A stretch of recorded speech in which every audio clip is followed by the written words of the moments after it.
Ya, selamat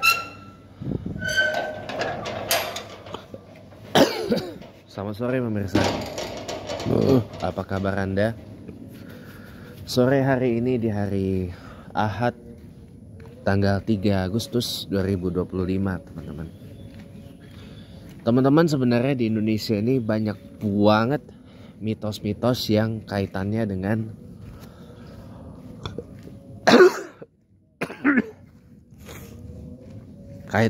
nikah antar suku, ya. Tapi ini hanya mitos. Sekali lagi, Anda boleh percaya atau nggak percaya, ya. Kalau bagi saya di era modern ini, ya saya bilang kalau emang udah suka sama suka, udah cinta sama cinta, udah seneng sama seneng, ya apa mau dikata gitu kan. Bener kata judul lagunya Agnes Mo, yang namanya apa liriknya, cinta ini kadang tak ada logika. Iya. Kenapa saya angkat ini? Karena jujur saya ada trauma sendiri, teman-teman. Let me share. Ya, dulu mama saya nikah. Mama saya kan orang Palembang, orang Sumatera. Nikah dengan papa saya orang Batak, orang Sumatera Utara, ya kan. Orang Sumatera sama orang Sumatera cocok gitu loh. Walaupun memang kalau dari keluarga papa saya memang rada ya gitulah pokoknya. Itu yang bikin mama saya jadi nggak happy gitu loh. Lalu kemudian dari tahun 2005 sampai sekarang mama saya nikah lagi sama ayah sendiri saya, ayah sambung saya, orang Cirebon, orang Jawa, orang Sunda, ya kan. Gitu. Ya pokoknya orang Cirebon lah gitu. Mau Jawa Sunda nyampur, ya. Jadi ya kayak gitu. Orang Pantura Jabar mah emang gitu, sama kayak Deddy Mulyadi tuh. Keras ya kan, nggak ramah, nggak keras ya, keras dan lebih dalam mendidik gitu, lebih tegas, lebih keras didikannya daripada orang Sunda Priangan. Gitu. Kalau orang Sunda Priangan atau Sunda Pegunungan kayak Bandung, Bogor itu kan lebih lembut gitu ya. Gitu. Kalau ini mah Sunda kasar ibaratnya kayak gitu. Sunda Pantura Jabar ya. Ini saya nggak bermaksud rasis ya di sini ya. Ini saya hanya membahas secara pengetahuan umum aja atau general knowledge aja. Bukan bermaksud menyinggung sara atau apapun itu, enggak lah. Gitu. Teman-teman semuanya, jadi mitos pantangan nikah antar suku itu sebenarnya udah ada dari zaman perang Bubat. Perang Bubat yang terjadi adalah perang antara kerajaan Majapahit Jawa Timur, mungkin juga merupakan kerajaan terbesar di tanah Nusantara sepanjang sejarah ya, dan kerajaan Sunda, Pasundan lebih tepatnya, di Jawa Barat. Perang tuh konon katanya salah satu putri dari Majapahit itu mati dibunuh sama dari kerajaan Sunda katanya. Nah itulah yang akibatnya tercetus perang Bubat itu, sehingga lahirlah mitos orang Jawa nggak boleh nikah sama orang Sunda, dan menjadi asbab dari, mohon maaf ya, apa yang disebut sebagai benturan budaya, benturan antara Jawa dan Sunda pada waktu itu, sebelum akhirnya direconcile tahun ya baru-baru inilah gitu. Sehingga di kota Bandung akhirnya ada beberapa jalan yang menggunakan nama-nama dari yang bernuansa Jawa. Sementara di tanah Jawa, spesifiknya di Yogyakarta, itu ada juga jalan-jalan yang menggunakan nama-nama dari Jawa Barat gitu ya. Ya tapi mitos ini masih ada aja bagi yang menganut paham tradisionalis pasca perang Bubat ini gitu loh. Ada memang. Tapi kan nggak semua teman-teman. Nggak semua, karena memang zaman udah makin berubah. Orang kan makin hidup di era modern. Orang kan lama-lama makin bisa berpikir dengan menggunakan common sense. Seperti yang tadi saya udah bilang di depan gitu. Kalau emang udah cinta sama cinta, kalau emang udah suka sama suka, kalau emang udah perasaan sama perasaan, yo, itu bener judul lagunya apa, lirik lagunya Agnes Mo itu, cinta ini kadang tak ada logika. Gitu. Tapi yang namanya cinta tuh mesti pakai logika lah teman-teman ya. Kemarin saya di di TJ bilang ada cewek kan yang bilang ya, jangan mau dikorbanin sama cowok. Ya saya langsung nyetuk, ya bodoh lo kalau mau dikorbanin sama cowok. Ya, gua pesen ya sama lo. Lo kalau cari cowok yang ngeratuin lo, bukan yang ngebudakin lo. Ya, cari cowok yang ngejadiin lo permaisuri, yang ngejadiin lo ratu, bukan yang ngejadiin lo budak dan kacungnya lo. Itu pesan gua. Iya itu. Lihat Musdalifah, mantan bininya Nasar KDI atau Nasar Sungkar, King Nasar, ya kan? Iya. Abis nikah, abis cerai sama Nasar, nikah lagi kena tepu, ya kan? Cerai kan? Nikah karena kena tepu, kena prank, ya kan? Nikah lagi sama yang sekarang ini, diratuin dia si Musdalifah, mantannya Nasar KDI gitu. Padahal apa? Memang dia udah kaya dari warisan dari suami pertamanya yang meninggal karena sakit itu. Memang udah kaya. Karena dia juga basicnya adalah pengusaha. Musdalifah itu dapat laki yang sekarang ini ngeratuin. Nah, cari cowok tuh yang kayak gitu. Itu yang saya sampaikan kemarin tuh ke sesama penumpang TJ kemarin. Lo kalau cari cowok, cari yang ngeratuin lo, cari yang ngejadiin lo permaisuri, cari yang ngejadiin lo ratu, bukan ngejadiin lo budak. Gitu. Jadi gitu. Itu pesan, itu yang saya bilang.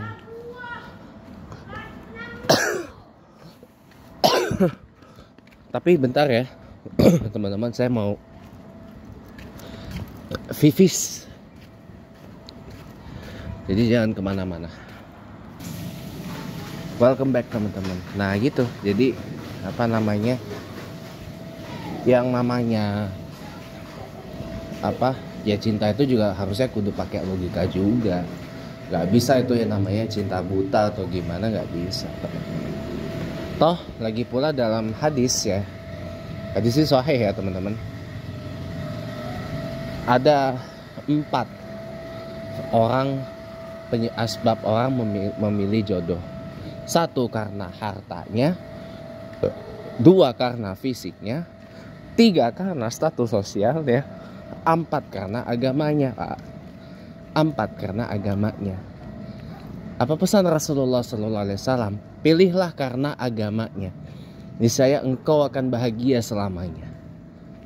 Itu hadis sahih Bukhari Muslim. Jadi mau jodoh kita mau orang apa, orang suku apa, ya. Saya ngomong di sini dalam kapasitas sebagai orang Islam ya, bukan dalam agama lain ya. Mau orang apa, orang negara mana, sukunya mana, ya, etnisnya apa, mau dia kaya, biasa aja, miskin, mau dia badannya atletis, badannya six pack, badannya one pack kayak saya gini, dia kurus, badannya gemuk, posturnya tinggi, postur biasa aja, posturnya pendek, ya, mau wajahnya dia ganteng, semuanya ganteng, semuanya cantik kok. Ya semuanya ganteng, semuanya cantik, ya. Semua laki itu ganteng, semua perempuan tuh cantik, percaya deh, ya. Mau dia bagaimana ininya, tapi kalau dia agama Islamnya kuat, Ahlus sunnah wal jamaahnya dia kuat, la ilaha illallah Muhammad Rasulullah dia pegang dalam hidupnya sehari-hari, ya. Al-Quran dia ikutin, Al-Quran dijalanin, ditaatin, dijadikan panduan, pedoman, malah bukan hanya dijadikan pajangan atau bacaan, ya. Dalam sebulan mungkin bisa lebih dari 2 kali khatam, ya, mungkin bisa lebih dari 2 kali khatam. Sholatnya rajin, nggak cuma sholat fardu 5 waktu aja, sholat sunnahnya pun dia juga rajin. Nggak cuma puasa Ramadan doang rajin, puasa sunnah pun rajin juga. Dia rajin zakat, infak, sodakoh, wakaf, makan. Lebih tinggi lagi, ya. Dia taat akan hukum Allah, dia patuh akan perintah Allah. Itu yang harus kita pilih, terlepas dari apa atribut keduniaan yang ia punya. Apaan sih lo? Gak jelas lo.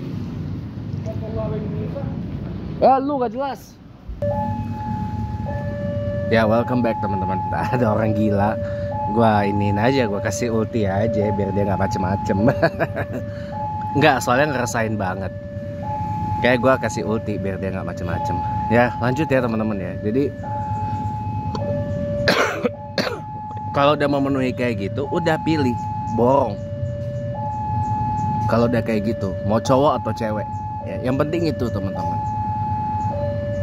Nggak apa-apa, secara rumah mungkin dia bukan anak komplek kayak gini, dia tinggalnya di kampung misalkan, atau tinggal di perumahan ya, atau komplek yang biasa aja lah, kayak perumahan rakyat gitu, subsidi lagi, ya kan? Biasanya yang kayak gitu perumahan yang dibangun sama Bank BTN, ya, sama Kementerian Perumahan.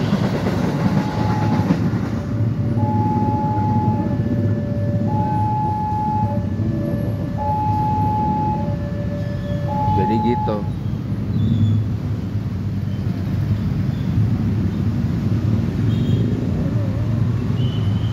Nggak apa-apa teman-teman. Atau dia kemana-mana jalan pakai motor atau pakai angkutan umum, nggak pakai mobil, nggak apa-apa gitu. Dia mungkin secara atribut fisik atau muka ya mungkin biasa aja gitu kan, dan sebagainya. Tapi dia punya sesuatu yang nggak dimiliki oleh semua orang. Yaitu tadi, barang siapa memilih karena agamanya, maka ia akan bahagia selamanya. Itu teman-teman. Jadi cari jodoh, cari pasangan hidup, cari pendamping hidup yang taat akan agama, takut pada Tuhan, takut pada Allah, bertakwa. Itu yang nomor 1. Nggak apa-apa, dia nggak apa-apa, hidupnya mungkin biasa aja, hidupnya mungkin sederhana, hidupnya mungkin ya apa, cukuplah intinya, tapi dia bertakwa. Itu yang harus dipilih. Bukan orang karena dia kaya, dia rupawan, dia janda, dia duda, dia masih pelajang, dia perjaka, dia perawan dan sebagainya, ya. Nggak apa-apa teman-teman, nggak apa-apa, pilih karena agamanya nomor 1, karena sholatnya. Tapi susah juga ya kalau kayak gitu, orang pada apa ya istilahnya, mencitrakan dirinya orang yang rajin sholat, padahal mah aslinya kagak.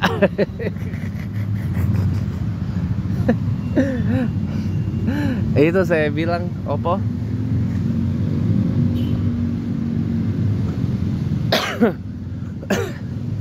itu namanya caper,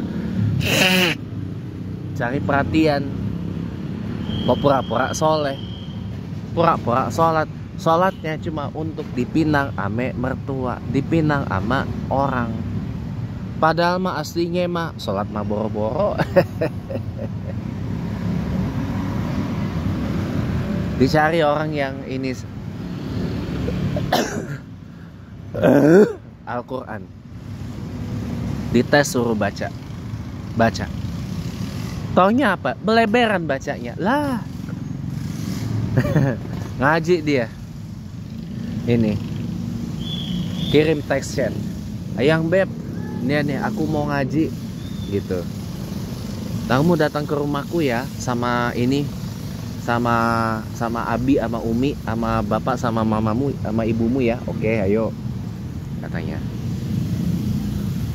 Begitu be. Bismillahirrahmanirrahim. Apa tau-taunya ngajinya? A, ba, ta, sa, ma. Udahlah. Kalau kayak gitu mah buang aja ke laut.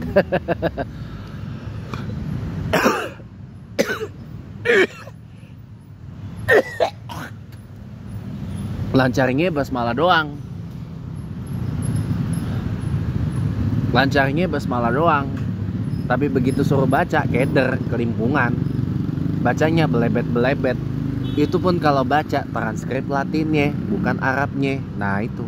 Kalau kayak gitu, buang aja ke laut. Gak usah teman-teman, gak usah. Masih banyak yang lebih baik dari itu.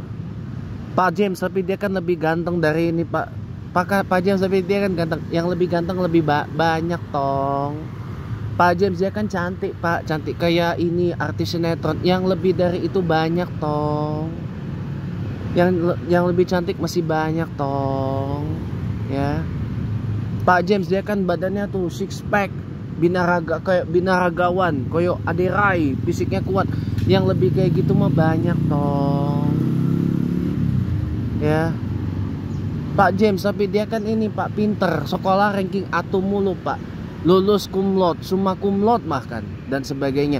Yang otaknya lebih encer dari doi masih lebih banyak tong. Mau ngomong apa di depan saya yang kayak gitu, saya akan bilang yang lebih dari itu masih banyak lagi. Kenapa? Di atas langit masih ada langit lagi. Nih di atas langit yang ini nih, masih ada langit lagi di atasnya. Di atas langit masih ada langit lagi. Udahlah, nggak usah, udahlah ya. Nggak usah yang kayak gitu ya. Cari yang benar-benar dia itu bertakwa dulu kepada Allah. Kenapa? Takwa itu tingkat tertinggi dari semuanya. Iman, Islam, ihsan, tauhid, ya. Tapi kalau dia tidak bertakwa, nggak ada apa-apanya. Takwa tuh paling tinggi tong daripada yang lain-lainnya. Cari yang bertakwa. Itu pesan Rasulullah Sallallahu Alaihi Wasallam. Ya, cari yang bertakwa. No matter dia mau latar belakangnya apa. Takwa. Kamu cari yang sholatnya rajin. Bener rajin loh ya. Dari masih perjaka emang udah rajin sholat. Gak cuma sholat wajibnya doang. Sholat sunnahnya juga dia kerjain. Dia laksanain. Dia tunaikan. Syukur-syukur apa? Berjemaah di masjid. Iya, laki-laki gagah, laki-laki hebat, laki-laki pintar, laki-laki ganteng, laki-laki yang idaman itu adalah yang sholat jemaahnya di masjid, yang sholat 5 waktunya itu di masjid, bukan di rumah. Ya di rumah kecuali kalau dalam keadaan uzur loh ya. Tapi kalau nggak uzur dia di masjid, sholat jemaah. Jaga wudhunya ya. Perempuan idaman, istri idaman, cewek idaman ya. Cewek cantik, cewek yang hebat dan sebagainya. Itu sama juga. Kalau dia sholatnya berjemaah di masjid, dia tutup aurat dia. Dia tutup aurat dia, berpakaian yang sopan, penutup aurat, menjaga sikap di hadapan orang lain, menjaga lisannya, menjaga matanya, jaga telinganya, menjaga seluruh tubuhnya dari orang lain. Itu baru namanya cewek idaman. Itu baru namanya cewek cantik. Itu baru namanya cewek pinter. Itu baru namanya cewek cerdas, cadas lagi. Yang seperti itu tuh udah borong, bawa, nikahin. Itu teman-teman. Makanya saya takjub dengan Om Bagus yang nyari Nyari mantu syaratnya 5 juz hafal. Lah zaman sekarang boro-boro Pak 5 juz hafal. A7 saja udah kelabakan orang. 5 juz Al-Quran suruh hafal. Ya 5 juz saja kelabakan orang, apalagi 1. A2 aja udah kelimpungan ngapalinnya. A7 saja udah kelimpungan ngapalinnya. Apalagi 5 juz. Bagi sebagian besar orang. Kenapa? Al-Quran cuma dijadiin pajangan. Al-Quran cuma dijadiin bacaan. Bukan dijadiin sebagai pedoman. Bukan dijadiin sebagai petunjuk. Itu aja. Kalau Al-Quran dijadiin sebagai petunjuk, kita pasti akan milih jodoh sesuai dengan apa yang disebut oleh Rasulullah Muhammad SAW dalam hadis Bukhari Muslim. Itu pesan saya. No matter dia latar belakangnya apa, yang paling penting dia Islamnya kuat. Selama dia sholatnya bukan sholat karena caper, ngaji Qurannya bukan ngaji Quran karena caper, puasa sunnahnya bukan karena caper, ya, zakat, infak, sodako, wakofnya bukan karena caper dan sebagainya, tapi pure lillahi ta'ala, wes, nikahin, halalin teman-teman.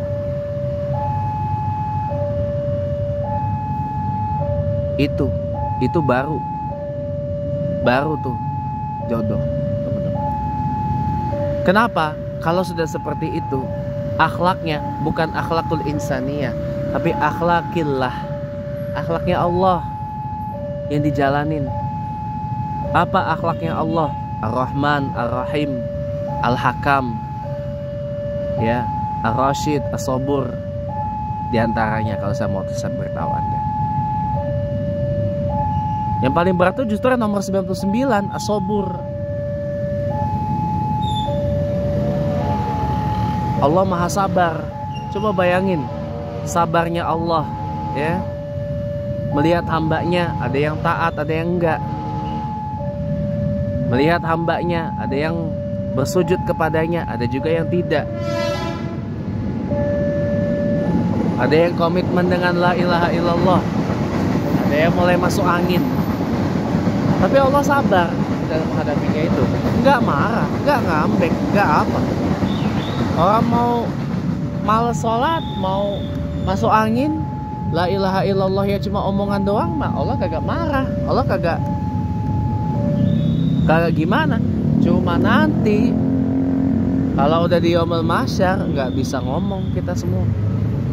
Diliatin, nih selama hidupmu nih, kamu la ilaha illallah ya cuma ngomong doang, nih buktinya nih. Nggak bisa ngeles kita. Mau nyuap pakai apa? Nggak ada. Sudahlah teman-teman, ya. Udah, pesan saya satu, ya. Cari jodoh bukan karena pribadinya, bukan karena apanya. Cari jodoh tuh karena Islamnya. Karena dia baca Qurannya lancar, fasih. Dia ikuti hidup dengan Al-Quran. Dia ikutin hidup bersama dengan Al-Quran. Dari yang sedari lajang, sedari single, sedari perawan, sedari perjaka, emang dia sholatnya di masjid berjamaah, 5 waktunya dijaga, on time, otomatis, kagak disuruh-suruh dari kecil. Dari kecil udah nggak perlu disuruh-suruh lagi. Nak, bangun, kamu sholat. Ya, nak, sudah masuk waktu maghrib, kamu sholat dulu sana. Nah. Ketika sudah tidak perlu lagi yang seperti itu dari kecil, besarnya dia jadi orang yang terbiasa sholat on time, borong, ambil, nikahin. Dari kecilnya udah akrab dengan Al-Quran, walaupun dia nggak mondok, tapi dia ikut TPA, ikut TPQ. Gedenya dia terus ikut pengajian.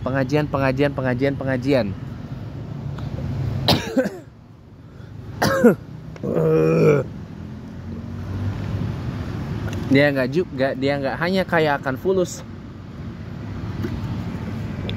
tapi dia juga kaya akan akhlak. Dia kaya ilmu. dia kaya dengan Quran. Dia apa itu namanya? No, bukan fahmil Quran lagi. Bukan hamilil Quran lagi. Bukan sekedar talil Quran lagi. Tapi hamilil Quran, masuknya ke dalam hamilil Quran itu. Bukan alimil Quran lagi, hamilil Quran. Sudah nyatu dengan Quran. Karena dia dari kecil sudah terbiasa dengan Al-Quran. Kamu ambil, kamu nikahin.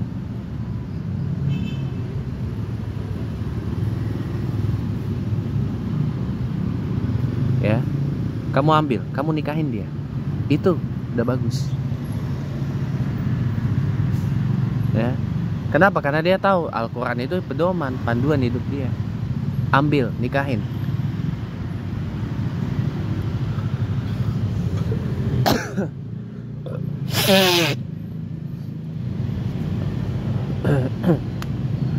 Dia bukan hanya puasa Ramadannya yang jalan. Dia juga puasa Syawal, puasa Nabi Daud, puasa Senin Kamis, puasa Yaumul Bid. Sehat lahir batin lah dia. Kamu ambil, nikahin.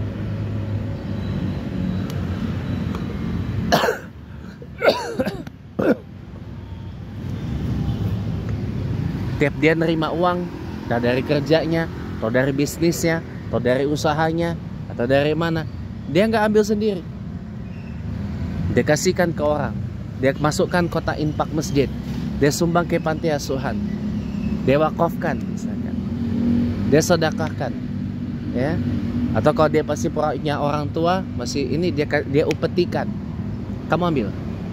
Bawa pulang. Nikahin. Itu yang benar, teman-teman. Saya katakan sekali lagi, terlepas dari apapun latar belakang dan atribut keduniaan yang dia punya. Kenapa? Ingat lagunya almarhum Ustadz Jeffrey Al-Bukhari apa? Walaupun hidup 1000 tahun, bila tak sembahyang, apa gunanya?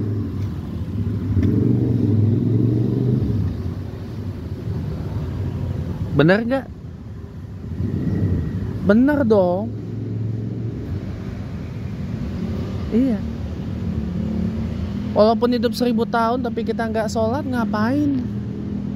1000 tahun kita cuma ngurusin ikan aja, ngurusin tanaman aja, ngurusin sawah aja, ngurusin mobil aja, ngurusin HP aja, ngurusin motor aja, ngurusin baju aja, ngurusin makeup aja, dan ngurusin apa dan sebagainya. Kalau kagak sholat ngapain? Karena sesungguhnya kita diciptakan untuk apa? Untuk bersujud kepada Allah, bukan buat ngurus kolam, goblok. Bukan buat ngurus kebun, on banget ya. Iya, orang yang on itu adalah orang yang terlalu hubud dunia, teman-teman. Kalau teman-teman kemarin ikut tuh, yang saya ikutin pengajian di Masjid Raya Al-Hakim Menteng, kajiannya Kang Erik Yusuf tuh, keren tuh. Duh, daging semua itu. Dunia ini cuman, ya Allah, cuma serambu dilarang berhenti itu doang. Kalau dilihat di gambar planet, solar system, bumi itu cuman, ya Allah, segini doang.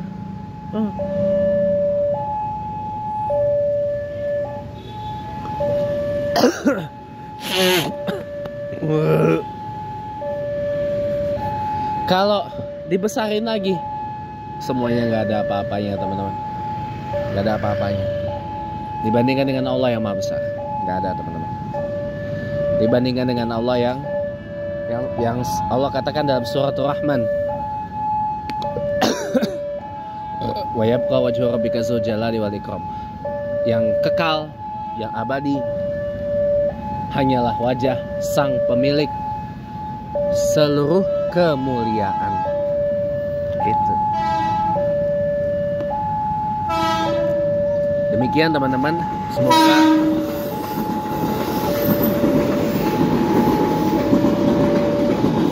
perjumpaan kita yang singkat ini membawa manfaat buat semuanya. Dimudahkan kita yang masih lajang, yang masih perjaka, yang masih perawan, dimudahkan kita mendapat jodoh karena agamanya, karena Tuhan, teman-teman. Bukan pura-pura bertuhan, tapi sebenarnya yang dituhankan adalah orang. Selamat sore, teman-teman.